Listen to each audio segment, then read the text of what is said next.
line. Phone lines.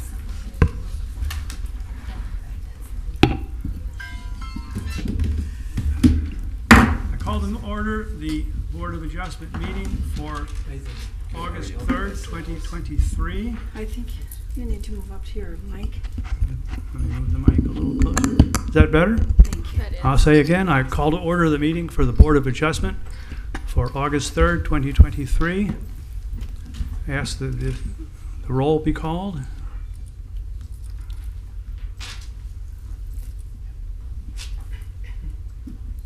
Alec Hayes, Here.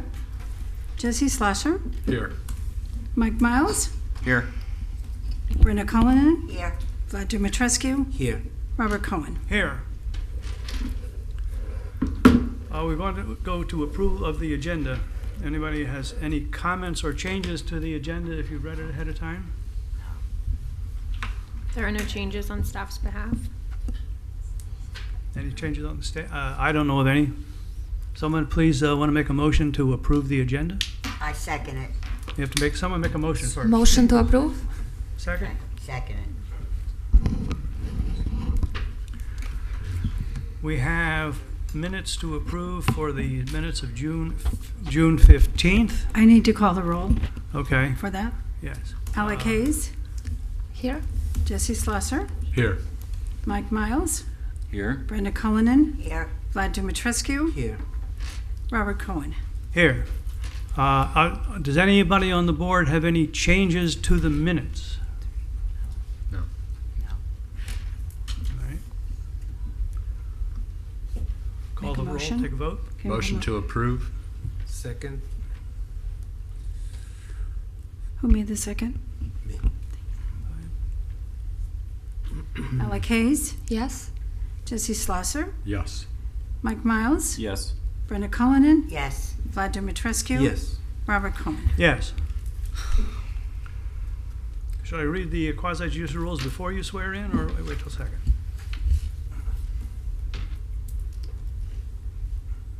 I think we should do roll call. I mean, we should swear everybody in first. Yes, you can swear everyone in who's going to testify, and then you can read off the rules of quasi-judicial Fine. procedure.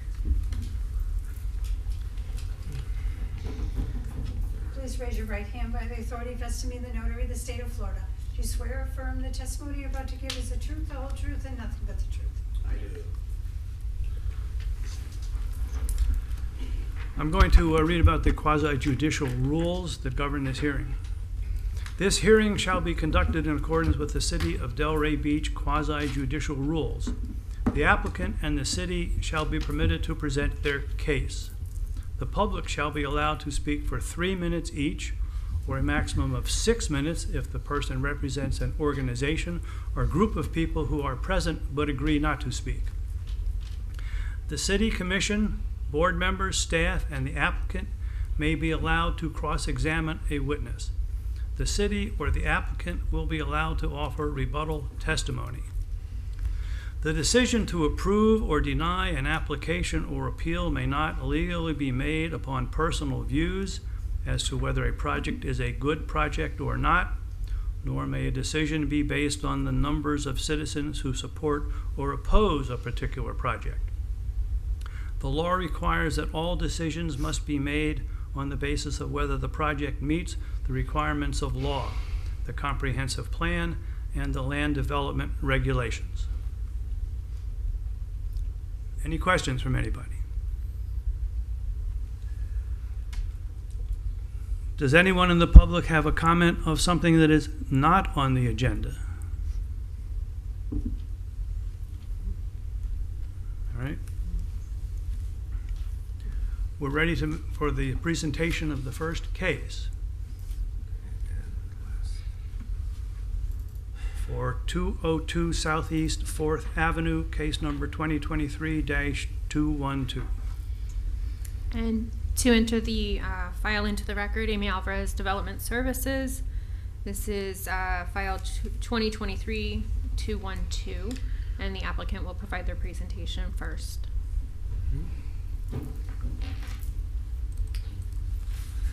Good afternoon, Mr. Chairman, board members. My name's David Schmidt. I'm representing Thomas Burke, who's the owner of the property. This is a variance request from LDR section 4.3.4K to reduce the required rear setback from 10 feet to 8 feet. And I don't want to be redundant, but I'm going to rely in my presentation primarily on the staff report because Ms. Alvarez did a very succinct but thorough job of reviewing the history and analyzing the request under the terms of the LDRs. No,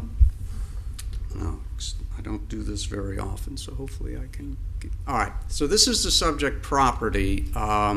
It's bounded on the east by Southeast 4th Avenue, on the north by Southeast 2nd Street, and on the west by the alley, which is what's the genesis for the request for the variance.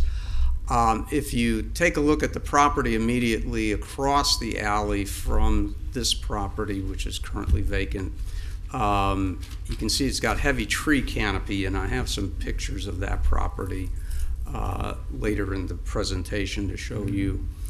This is the site plan, the proposed home, single-family home on the property.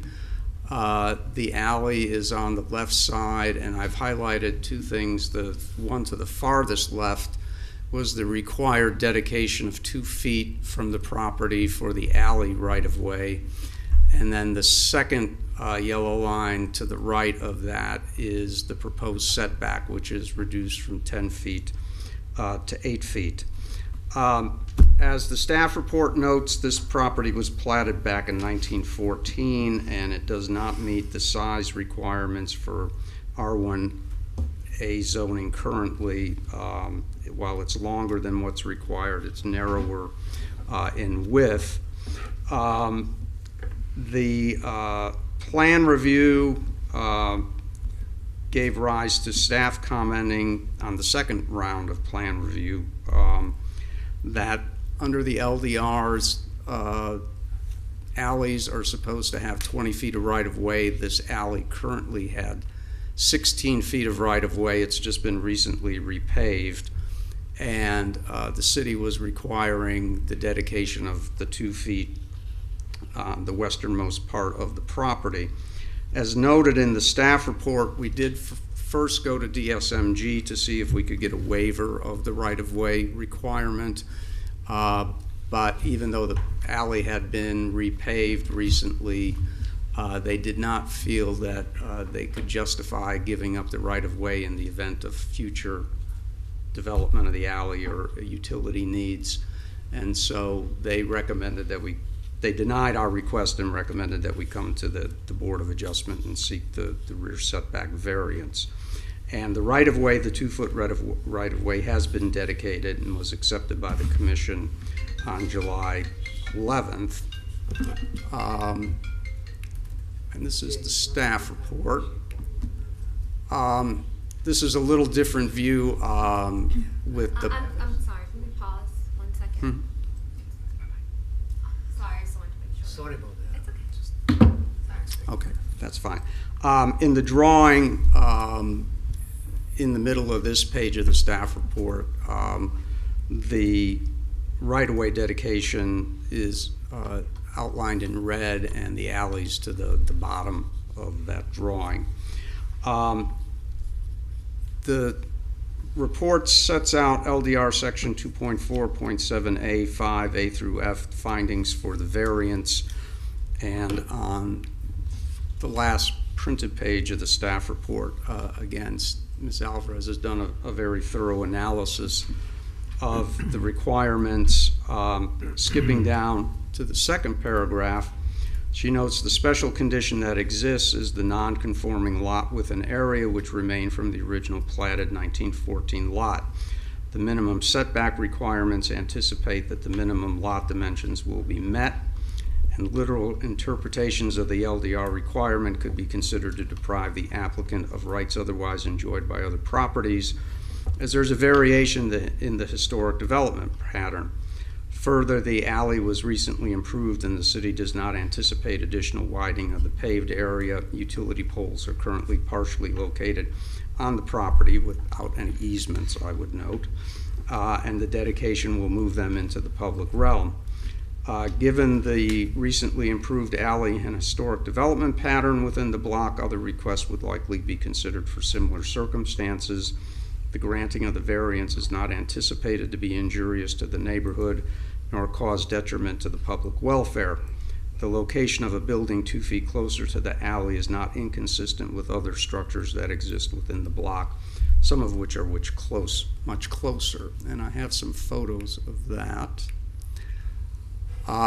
This is the original plan review that we received, and Richard Brummer, who's the architect, is here, and he can speak to that if necessary, if the board has any questions. But the only right-of-way dedication that was mentioned in the original staff report back at the end of February was a corner clip for site. There was no mention of the alley. So my client proceeded with planning with the builder, and it wasn't until the end of the end of April, this is the second plan review report, that staff noted that the 2 feet needed to be dedicated for the alley well into the planning process for my client. This is a rear view of the property. This is the alley. The green fence is where my client's property currently ends now with the right-of-way dedication. It's 2 feet. The right-of-way has been dedicated. And you can see the property immediately to the south. The fence is on the property line because that's a recent development which was not required to give the right-of-way dedication. And you can see this is a little closer to the street, the telephone pole that was put in without an easement and is actually was located on my client's property prior to the right-of-way dedication. This is the property immediately to the west, and it's 302 Southeast 2nd Street. It is a small home that's been converted into the office, which is on the very western part of the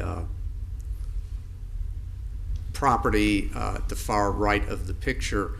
The rest of the property is vacant except for an Airstream trailer in the very back, and as you can see, with heavy tree canopy. So any view of my client's property once the construction is completed would be obstructed by the trees.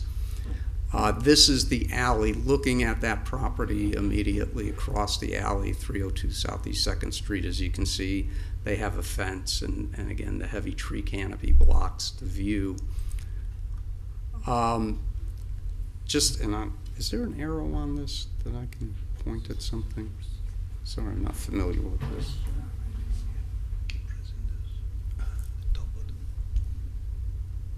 Okay, thank you. All right, so this part of the building is 1 story. This is going to be the proposed master bedroom, and there is a 6-foot masonry retaining wall that would block most of the view of that from the western part, the western property across the alley. And you can see this is not a rear loading home, so there's no driveway where the view would be open to someone across the alley or walking down the alley. The masonry wall will block the view. And then just going down the alley, these are some properties on this block that do not meet the setback requirement and have not, to my knowledge, have not dedicated the right-of-way. This is a few doors down, 214 Southeast 4th Avenue. It's at best 5 feet from the right-of-way. This is 231 Southeast 3rd Avenue down in the middle of the block. It at best might be the 10 feet, but it looks to be closer than that. And this is 307 Southeast 3rd Street, which is at the end of the block to the south of my client's property. Again, you can see if they were required to dedicate the 2 feet of right-of-way, it would be right up against the building. And you can continue down the alley into other areas here, and there are many similar buildings that are in the 10-foot setback, don't meet the 10-foot setback requirement, and some that wouldn't even be able to dedicate the 2 feet of right-of-way. As staff noted in the report, allowing the 2-foot variance would be consistent with the 2 feet that my client had to give up for the right-of-way. The existing or the proposed building would be 10 feet from the ultimate property line. So it's 10 feet. It's not 10 feet back from his adjusted property line, but it's 10 feet back from the ultimate right-of-way. So with that, I'll turn it over to staff and be happy to answer any questions from the board after staff's presentation. I just want to break in and ask, which should have possibly asked first, does anyone on the board have any ex parte communication about this case to report? No. No. No for me. Thank you. Okay, thank you.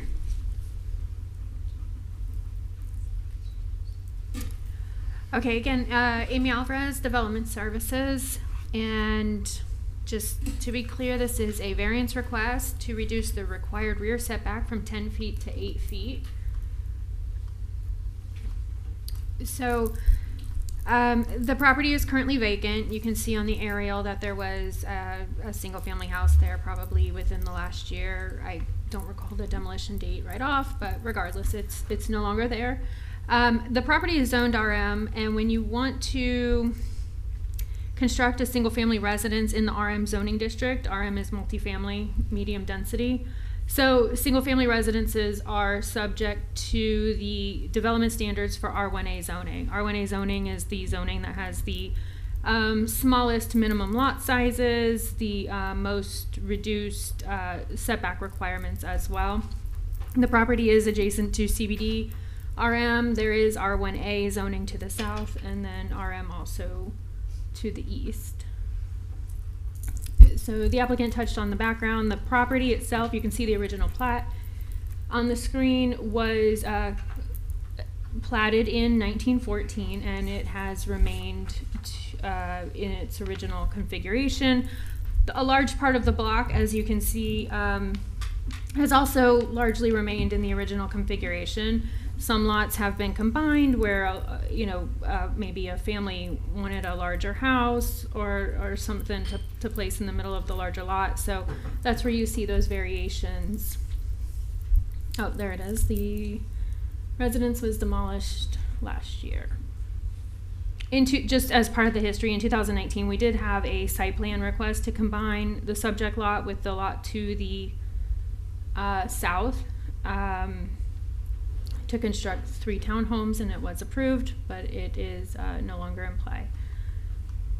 So in 2023, so earlier this year, we did have a new development permit, as the applicant mentioned, and as part of the permit process, there is a 2-foot alley dedication. There was also a 25-foot corner radius dedication that's required as part of the development request.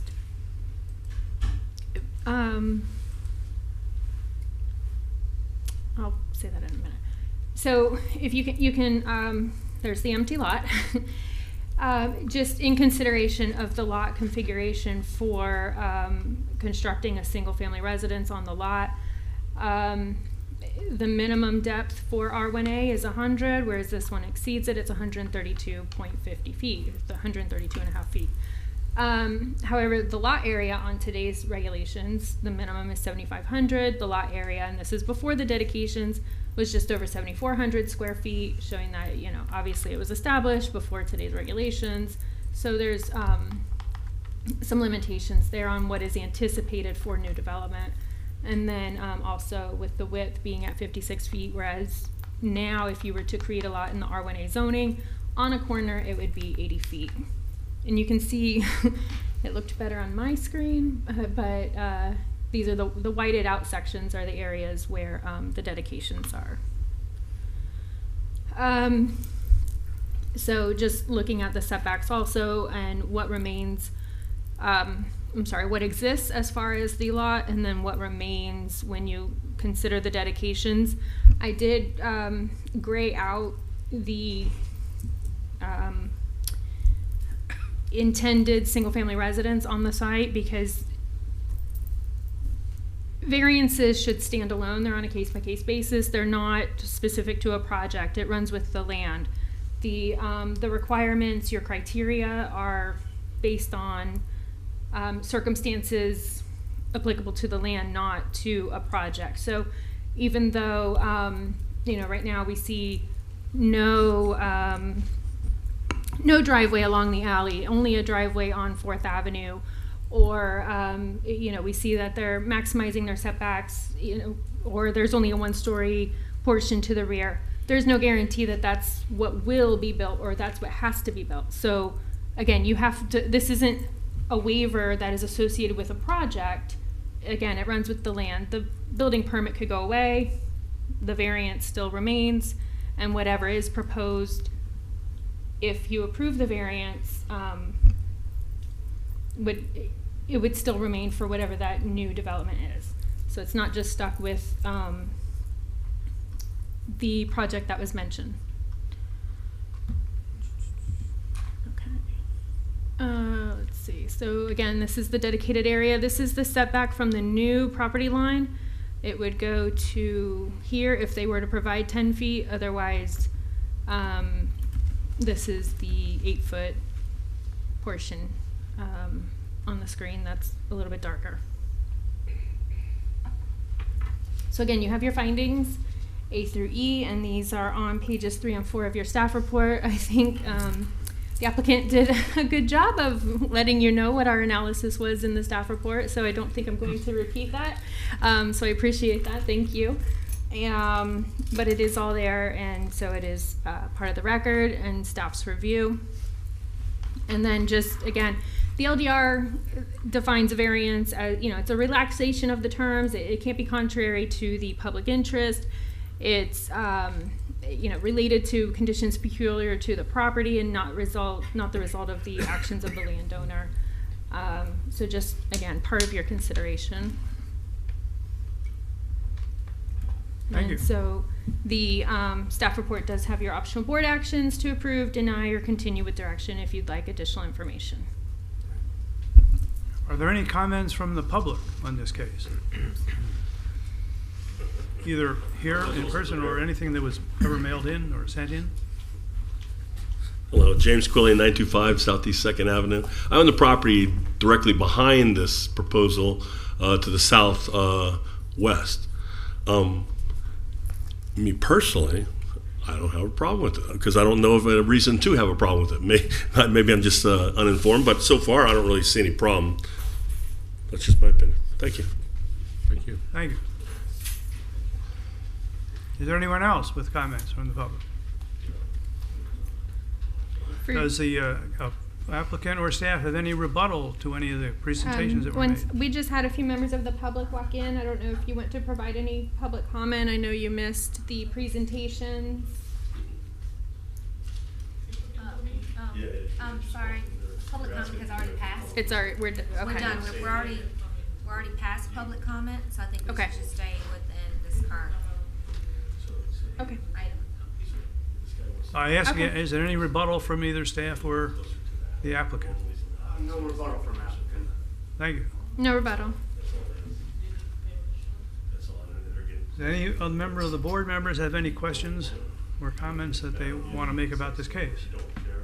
I'm sorry. I just want to make sure our record is clear and the recording is clear. If board chair, if you wouldn't mind asking them to quiet down a little bit. So Can you, we ask that you not speak too loud because everything is being recorded and it interferes with the understanding of the recorded program if anyone wants to play it back with a lot of noise. Thank you. I have clarification to ask. Sure. Not sure if you mentioned something of a retaining wall. That I'm not sure if that's the case, but I was curious if it's just a privacy wall of 6 foot. Just to clarify that. And in some municipality, you have to set it back actually, and provide landscape between the property line and the 6-foot wall. Is that not the case in Del Rey, I guess?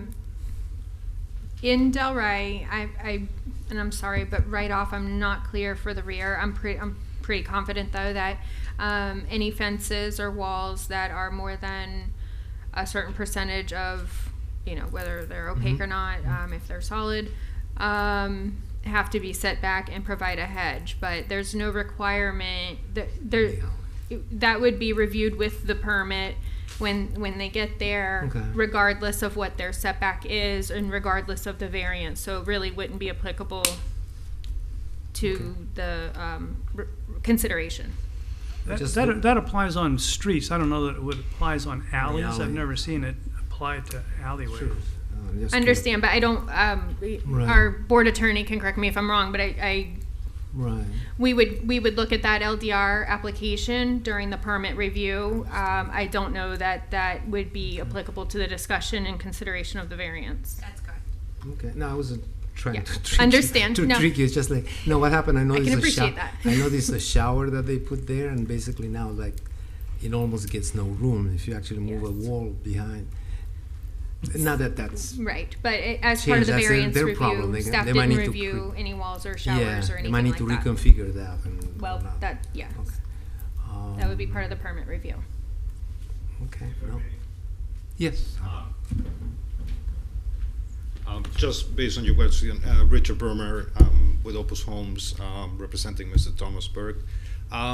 Rear setbacks are not required to have the 2-foot setback on the side, on the street side, and on the front we do have that requirement. And if you see on the original present or application, basically the original permit set of drawings, we have that 2-foot dedication of landscape for the privacy wall. And even we give that 2-foot on the back, so basically where the pavement is, that's where the Right. original property line was. We had the 2 feet and then the privacy wall. Okay. That's the way originally it was submitted. Now with the dedication, the pavement is still at 16 feet, but Right. we're gonna have that green area, so there's gonna be some landscape there as well. Okay. So it's gonna remain, you. unless the city or somebody decides to Right. pave all the way to the 20-foot alleyway. I hope that clears. Yeah, it. no, I understand. I More have a intention better was- understanding. It was the retaining wall a little confused me privacy. because it doesn't seem to be a drop of. Yeah. No, we're not planning to. Yeah, elevation and all that. Thank you. Anyone else? I have a couple little comments. I think it's relatively insignificant, except to the matter of inches. But the alley is shown on the site plan as running true north, but it does, according to the survey, it does not. It's 01.3234, so it's just a tad off, which gives it a little bit more setback on the north side of the house, north corner, and a little bit, and maybe almost the think- right amount, and maybe slightly less on the, if the survey is correct. And the house is really oriented north-south. I think that's why they have this 8-foot 1 inch on the north, because that does Yeah. go a little bit, Right, but the maximum right. variance is to the 8 foot. Yeah, right? yeah, it's a very minor correction. The other thing that my own impression of looking at it was that, I have my notes here on that, comparing particularly to the photos that you showed, to me, quote, an average person on the alley would recognize that this house appears set back, the wall is set back quite a good bit more than some of the neighbors already. So if you're looking for uniformity along the alleyway, you're certainly not going to have it if this is moved back. Also, that, as I understand it, they want a potential 2-foot area for potential utility installation, which an easement would be obtained at the time, but that still exists because they're not putting any structure over the 2-foot area that would interfere with utility work. Okay. And my other question was, I think that was all my notes. Pardon me if I refresh. Okay. And I think also that the, quote, average observer on the alley would think that the alleyway ends at the curb. And there's no, not the grass. So it would look to them like they're set back from the pavement. That's just my offhand observation. Any other questions or comments? Would someone like to make a motion in regard to approval or disapproval of this case? To go by, I think we have to read all those 5. I think we go through each of the findings. You have to read all each of the items. Right. We need to go through each of the findings and vote on them, and then you will provide a final motion. You're gonna hate me, but Williams doing that. Okay. LGR section 2.4.7A5A through F findings. The following findings must be made prior to approval of a variance. That's A, that special conditions and circumstances exist which are peculiar to the land, structure, and building involved and which are not generally applicable to the land, structures, or buildings subject to the same zoning. The matter of economic hardship shall not constitute a basis for the granting of a variance. B, that literal interpretation of the regulations would deprive the applicant of rights commonly enjoyed by other properties subject to the same zoning. C, If I can, sorry, Oh. I think Have you to do vote one on by each one. one individually. Yeah. oh, okay. Yes. One at a Sorry. time. A. Okay. So we do have them up on the screen, or you may have them in the staff report on your screens as Right. well for your reference. All right, then we call the roll for each of these, starting with A. For A that we've read so far, yes. Alec Hayes, Yes. Jesse Slasser, Yes. Mike Miles, Yes. Brenda Cullinan, Yes. Vlad Dumitrescu, Yes. Robert Cohen. Yes. B, that literal interpretation of regulations would deprive the applicant of rights commonly enjoyed by other properties subject to the same zoning. Alec Hayes, Yes. Jesse Slasser, Yes. Mike Miles, Yes. Brenda Cullinan, Yes. Vlad Dumitrescu, Yes. Robert Cohen. Yes. C, that granting the variance will not confer onto the applicant any No, special... you missed, I think C is that special conditions and circumstances. Yeah. Okay. I got it messed up Different from the staff report. on the then? slide. Oh. It is correct in the No, it's in- in it the is. report But up there. that the special conditions and circumstances have not resulted from actions of Oh, the I see. applicant. My apologies. Interesting. The screen is wrong. The report is correct. Okay. Okay. Yeah. I don't have it printed.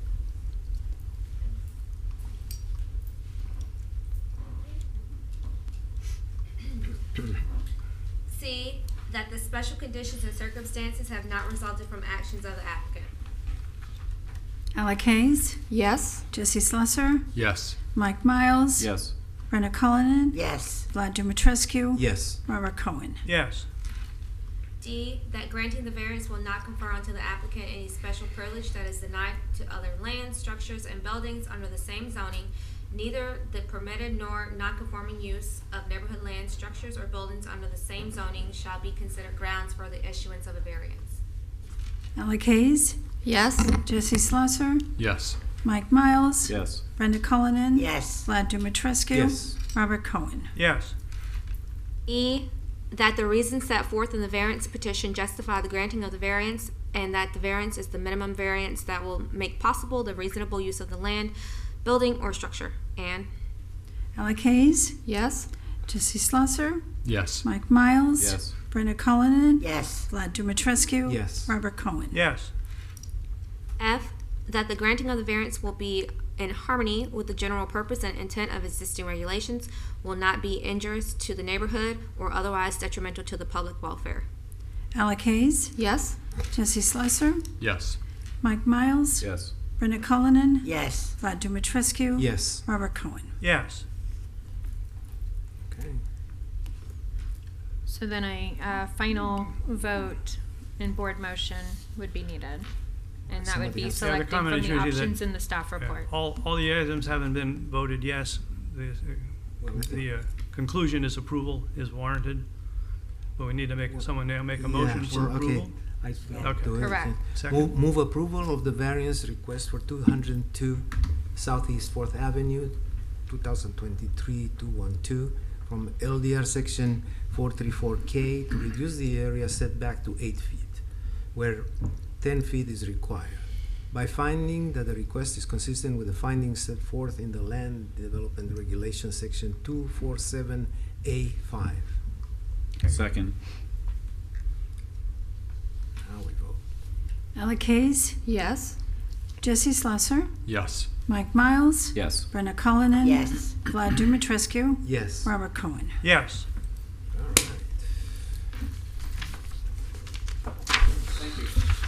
right. Thank you very much. Thank you.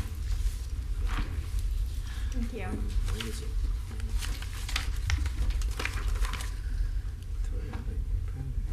Other reports and comments? Does the city staff or the attorney or anyone have, board members have anything to report? Yes, we'll go in order of the agenda. So for city staff, your next board meeting is September 7th, and we do have an item for that. So this is a regular scheduled meeting, the first Thursday of the month. So I just wanted to remind you of that. And then October would also be the first Thursday of the month, but clearly I did not know that when I finalized this presentation and didn't put the number there. But we can figure that out, and obviously we'll keep you up to date. But you do have your schedules. You do have, it's the first Thursday of October, whichever one that falls on. So, so just as a reminder, just let us know. Obviously, if you're not going to be here, but we always appreciate confirmation so that we have quorum, since we do have 10-day mailers that go out for every item that is on your agenda. And then just attendance and checking city email. Just thank you for keeping us up to date on everything. We appreciate that everybody was here tonight. And then our board attorney has some comments regarding board Yes. appointments. Yes, so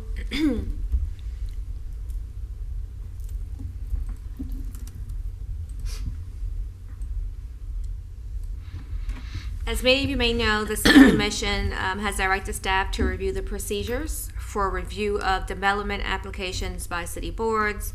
This amendment to the Code of Ordinance will likely result in one board reviewing an application in its entirety.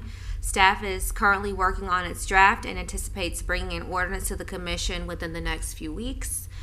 Because of this proposed change to the LDRs, we will be requesting that the Commission extend the terms of board members set to expire August 31st, 2023. We are seeking a 60-day extension resulting in a new date of October 30th, 2023. If your term is scheduled to expire this year and you would not like to have your term extended, please let staff know, contact the board liaison as soon as possible. If you have no objection to an extension, you do not need to take any action. The Commission will consider staff's request for an extension on the August 8th regular Commission meeting next week. So just basically, just let us know how you feel, and we obviously thank you for your service. Thank you. Were there any questions on that? Or if any do come up, If there's anything like we were just appointed, I know he was just appointing me. then you're there's no For 2 change years, for you. yeah. Right, Okay. right. So you're in the midst of your 2-year appointment. Okay, Yeah. thank so you. your time Even if it isn't says affected. it's expiring, I'm sorry? it says it expires at the end of this month. Yours does? To both of us, but they did say we were appointed for 2 years That's after that. interesting. We can take a look at it. It Okay. should be for longer, but it's really for those who have served that 2-year term and they're expiring on the 31st. Oh, so that wouldn't be us then? No. You guys, right? Yeah, mine would normally be up August 31st this year. We hope that's okay with you all. Yeah. Yes, that's okay. If you're okay with a 2-month extension. So that's not. I just say, I hope they don't extend it more, because starting the 1st of November, I'm out of Yes. the country and out of the town for 2 months. I hope we don't. It would be Yeah, difficult. Yeah, I hope we don't have a need to extend it either. It's Right, been quite a project we've been working on. And then also, I've got this phone with me that has a calendar, so I could figure out what the first Thursday of October is, and so it's October 5th. So just to plug that hole in, just to keep it in your mind. Again, September 7th and October 5th. And you say you have a case already for September, but you're not sure about October yet? At this time, we have, I believe, 2 items anticipated for September 7th.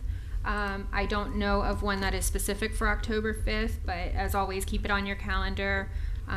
We'd hate for anybody to miss a meeting, of course, and for us to have an issue with an application. Thank you. I have a question, Amy. You made a point to to point out that the variance runs with the land and not to the project or the building in this report.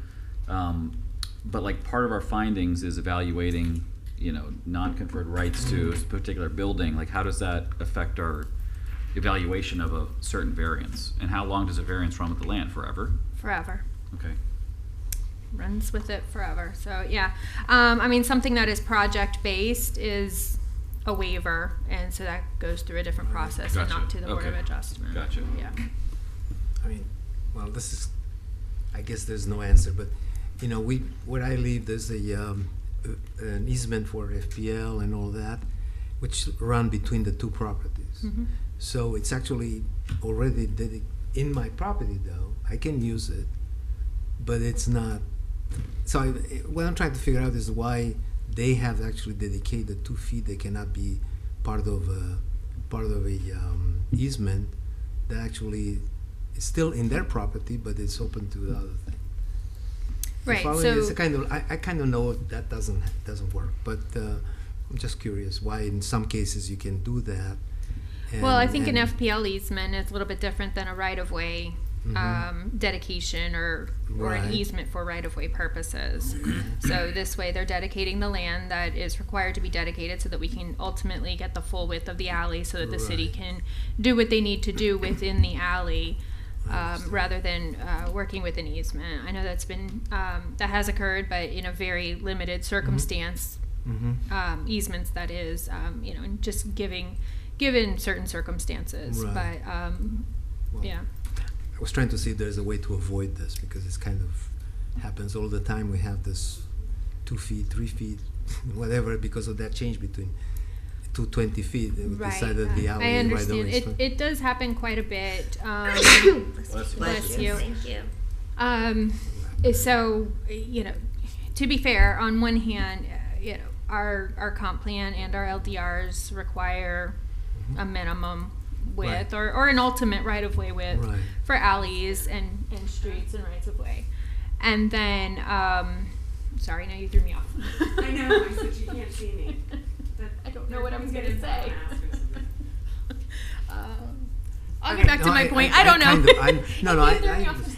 I know, I scared her. Okay, so Amy is not part of Development Services Management Group as the assistant director, but it's comprised of multiple directors, and usually that's the first stop before something ends up here. Like, would you be willing to take a reduction in right of way? This application went before there. For exactly what you're saying, like, hey, city, could you just take an easement instead of this here? You've just finished the alley. And there's a lot of, we have utilities director there. We have, the chief building official. I'm there, the public works director, neighborhood and community services, who's like looking at things like trash pickup, all of those things. Right. And there's, and then the city engineer is also there. And so that's where it's sort of considered with the technical experts on whether a different mechanism would be effective. And ultimately, it was pretty thoroughly discussed that no, in this case, even though the alley's just been completed, it's better for the future to just take the space. The problem is that it adjusts the setback, which is what you said, you just keep saying. Chapter 2 that we're looking at, and I kind of would like to, if you have any input to offer, it'd be really great to hear it from the board that sees these all the time. One of the ways to try to streamline development would be whether we could administratively authorize a reduction in the setback equal to the alley dedication for single family lots at the DSMG level, so that we don't have to have people wait a month. If they hit the calendar wrong, they're waiting for a really long time, things like that. So you've been looking at these. You've seen some in the front where they're saying, well, we have to get this dedication as long as we're in line with our neighbors. Is it okay? So that consideration of a DSMG action instead of a BOA action is part of this change that we're working on. But not making it just an across-the-board thing. No, like Anthea mentioned. it Is would it be consistent with the neighborhood and the streetscape? Yeah, you would have to be consistent. There would be criteria. Anything that sometimes. you want to offer in reaction to that idea is welcome. Even if you think it's a terrible idea, it's welcome. So. The one thought I've had, we've had several of these, where there's a long process for the people to get a design, get the drawings all done, submit for permit, and they start out and everything's hunky-dory. Then when they finally get around to submitting, a lot of time has passed, and poof, the city's made now a new dedication requirement. So if I can, Mr. Cohen, that's actually what I was going to talk about. Wait, Yeah, but yeah. I didn't, just so if I Right, can, I didn't want to bring it up during my presentation. I didn't want to sound offensive, but just across the board and in general, because that is the case many times that these requests come before you, is they've put in their permit and then they have a dedication. So again, dedications, the ultimate right-of-way is listed in our comprehensive plan, in our LDR. We even, after an issue a couple of years ago, we put it on our front page of our building permit page on our website.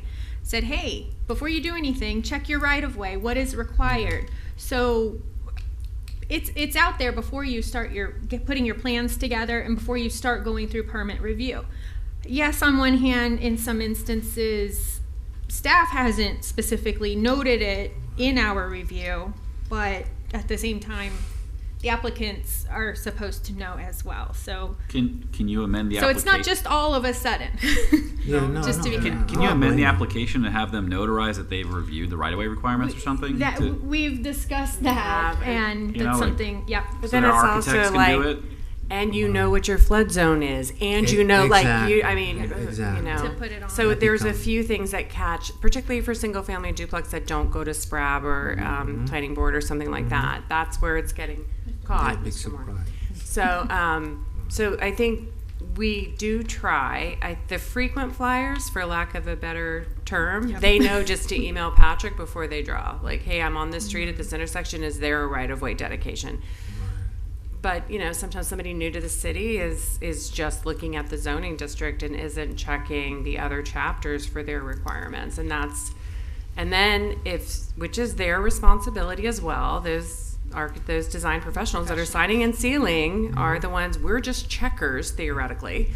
And so if we miss it, then it all falls apart really quickly because both parties missed it. And that's when it gets to be, and we're very sympathetic to the applicant behind this that is just trying to build a house, Yeah. you know, for Let their me- home, Yeah. you know, but A question is, what, we've granted this, and what gets recorded that someone can examine in the future? For example, crazy case, suppose in this particular case, for some reason, these people run into a problem and they abandon the project. Exactly. So what on paper exists at that time, because now the permit is, you know, like been discarded, maybe it's, you know, forgotten about, whatnot. How does what is the source of information that a person now starting a new project from scratch on this same lot can find out that this variance has already been granted?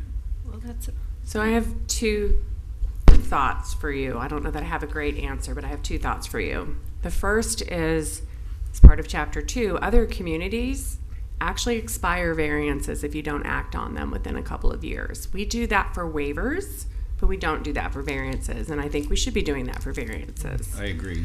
So that would, if you don't act on it, then we're starting fresh again. And- You know, maybe all those power lines got underground. I don't know, something Different changed. It's a circumstances. different circumstance. And most of the places that I do work in the industry have if the project changes, the variance has to be re-examined because it's Interesting. peculiar to the project and the land. That was kind of my point on interesting. asking that question. Yeah, right. Because it's a snapshot in time of a specific project, a specific scenario. It should not be used as precedent for another one that looks the same. It's each one runs independent. So if the project changes, the variance could change. You Right. know. Right. So that's just my 2 cents. I'm not going to say, what if the comprehensive plan changes? Now Right. it's like 22 feet instead of 20 feet. Exactly. Right. And then Right, you know. the other aspect is that the city is in a strong game of technological catch-up. We are one of the few communities that are passing paper plan sets between reviewers, like a bucket brigade, which also Right. goes among 4 potentially buildings, if utilities is in it too, where, you know, we have now, for the first time, had more The new e-portal is open for all types of permits. This is your public service announcement to anyone watching. So every permit can come through the portal now. And if that happens, a couple things happen. You don't have to drive down here, right, to drop it off. You don't have to come back to pick it up and pay for it. You can do all that online. But the review also happens once it clears planning and zoning, and now we added the stop for engineering up front, largely because of some of this right-of-way stuff. Once planning and zoning says your building is in the right place and engineering says there are no dedications, then it goes to all the reviewers at once, where mechanical isn't waiting for electrical or plumbing to finish with it, isn't waiting for fire to bring it back to City Hall from a fire station. So there's that. The end game, though, because that's just project docs, which is a great improvement for passing an electronic plan set. But once we're done building out an EnerGov system, which should provide a land management record, that in other communities, and I'm sorry, I'm looking at a lot. I never know how to pronounce your last name, so It's okay. there's other communities where you can go onto their website and you're clicking a parcel and you can tell what are the legal backgrounds related to development, where the record's stored, and it can link you really easily. That's where we're going, which will then make these decisions easy to find outside of the building without doing a public records request for all the actions related to the address. Right. Zoning Yeah, verification letters are also a good way to do it before you start. But even then, to find something that is on a paper record however long ago and isn't Right. recorded is hard. This is like in court where, the lawyer wants to ask questions, no, you can't. Well, the other attorney already opened the door. So this is not something that's really Board of Adjustment business per se, but you kind of open the door. And I've done project docs in Baltimore, Orlando, Prince George's County, Maryland, a number of places. I'm Florida licensed, but I'm not working anymore. The problem that I've had since I've been trying to look at the permit situation for projects put in to E-plans and goes through project docs. So far, I've lost the ability, unless I've asked Steve Tobias' office to tell me how to do it, but I haven't gotten an answer yet. When you do project docs, there's two issues. One, in other jurisdictions, an applicant must apply to put the project into project docs. And then only that applicant or people or firms that they have authorized to also examine the data can access the data. So if you're an outside person, and I've got neighbors, I'd like to see what was the comments made on my permit. I said, I can't look them up. It says in the permit review status, comments are in project docs. You can't look at them unless you are an authorized by the applicant to give you access to that database. You can't see what the reviewer's comments were anymore. You used to be able to get it in a separate printout from the permit office. That you can't get that anymore. So my question is has the city understood that? Because I was never the applicant. I'm an engineer, and usually the architect or the general contractor makes the application. I had a really bad case in Baltimore, by the way, that happened. The general contractor applied, and then he got into financial and legal difficulties, and he blew town. He disappeared. No one could access the project docs file for 6 months until we pushed it up 3 levels of administration in the city of Baltimore to get approval to reassign that project to a new applicant. It was it was just red tape burden. It was crazy. Okay, so I'm just curious, has that been thought through? Because we've suddenly lost the ability to see what the reviewer had to say. So it is a multiple stage build out, though, because what we have that those results we're posting onto the website is what my understanding is called an Avaline system. That's the software. We refer to it as the AS400, which turns out was referring to an old hardware computer, but that was the slang in the city, and we've used it the whole time. It is, and I am not kidding you, a green screen DOS screen. That's what our site is doing to get there. So Project Docs allows us to just, instead of circulating paper, circulate that PDF with comments. And then we're still having to result, whether it's approved or disapproved, in the AS400, but you're right. Right now, the comments are living over here, and not everyone has access. We have a dedicated IT position in development services, and his sole focus is making sure the system is built out and functions correctly. So I was making a note for Fernando A. Rosa.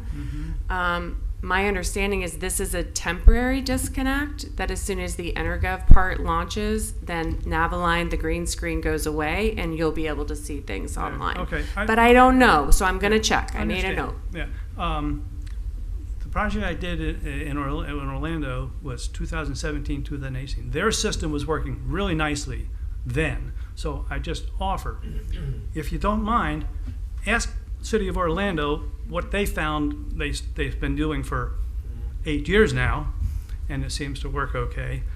Because you used to be able to get the drawings, the PDF drawings with a stamp on them by the reviewer and all the comments in a list, but all the review comments. That was easy to obtain from the SET system, and it was equally easy to obtain in the Baltimore system, and that was 2015, I think, when they were using it. Well, thank you all Yes, for your thank you. comments. And Thank you. if you think of something else, just please email one of us, and we will pass it along to our IT counterparts. It's helpful. Thank you. Does the board have any other comments? Any other comments? If not, we're adjourned. And we'll see you September 7th. Doesn't somebody have to adjourn? No? You don't have to vote on adjournment. No, you don't have to say. All right, good. No. I forgot for a minute. No. There, but I forgot for a minute. you know, it's not easy.